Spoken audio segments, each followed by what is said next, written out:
আসসালামু আলাইকুম ওয়া রাহমাতুল্লাহি ওয়া বারাকাতুহু।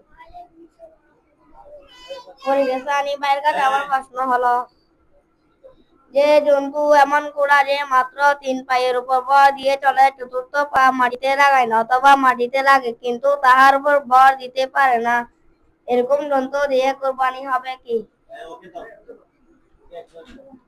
এরকম জন্তু দিয়ে কুরবানি হবে না।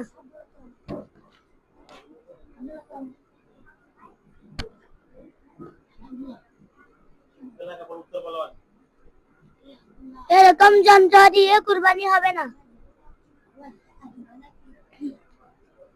পশু জবাহ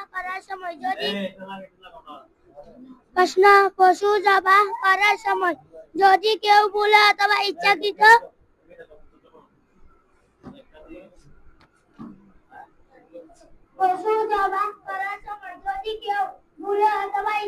বিসমিল্লাহ না বলে কুরবানি হবে কিনা?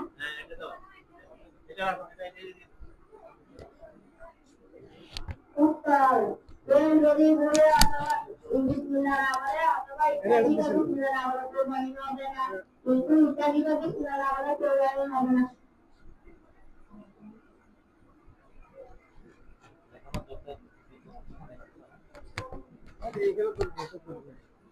আচ্ছা দাও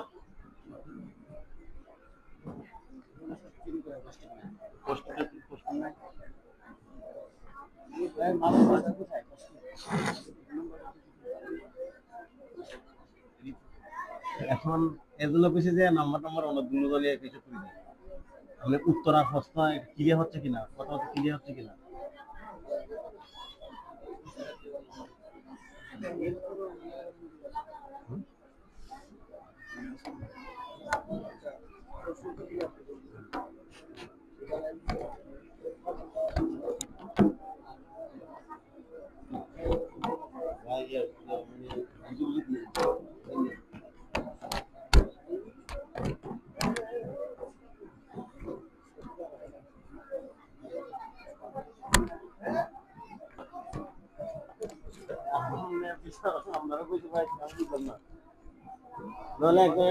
এখানে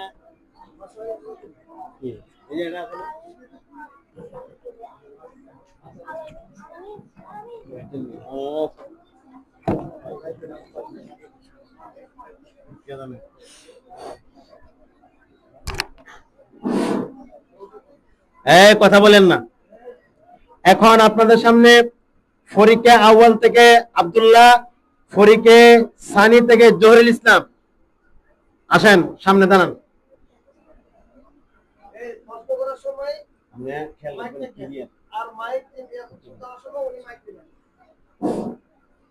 এখন আব্দুল্লাহ জহিরুল ইসলাম প্রশ্ন করবেন, আব্দুল্লাহ উত্তর দিবেন। জহিরুল ইসলাম প্রশ্ন করেন।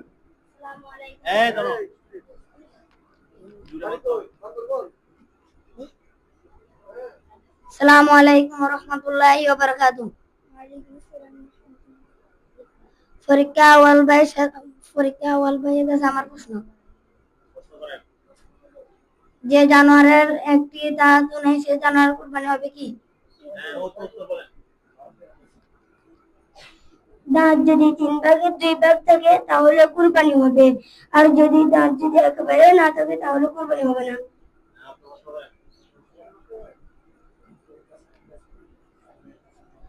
মুসাফিরের উপর কুরবানি ওয়াজিব হবে কি? উত্তর, হবে না, কেননা মুসাফির হালাতে কুরবানি ওয়াজিব হয় না। মাশাআল্লাহ, সবাই দুজন 50-50। হ্যাঁ, মাশাআল্লাহ, অনেক ভালো করছেন। এখন আপনাদের সামনে ফরিকে আউয়াল থেকে আতিয়ান আদামি, ফরিকে সানি থেকে সানজিদা ইয়াসমিন, সামনে যান। আতিয়ান আদামি প্রশ্ন করবেন। হ্যাঁ, সুন্দর করে। আসসালামু আলাইকুম ওয়া রাহমাতুল্লাহি ওয়া বারাকাতুহু। ফরিকে সানি থেকে আমার প্রশ্ন হলো, কুরবানির গোশত কাফেরদেরকে দেওয়া যাবে কিনা? কোরবানির গোশত কাফেরদেরকে দান করা যাবে কিন্তু মজুরি শুরু দেওয়া যায় না। উত্তর, কোরবানির গোশত কাফেরদেরকে দান করা যাবে কিন্তু মজুরি শুরু দেওয়া যায় না।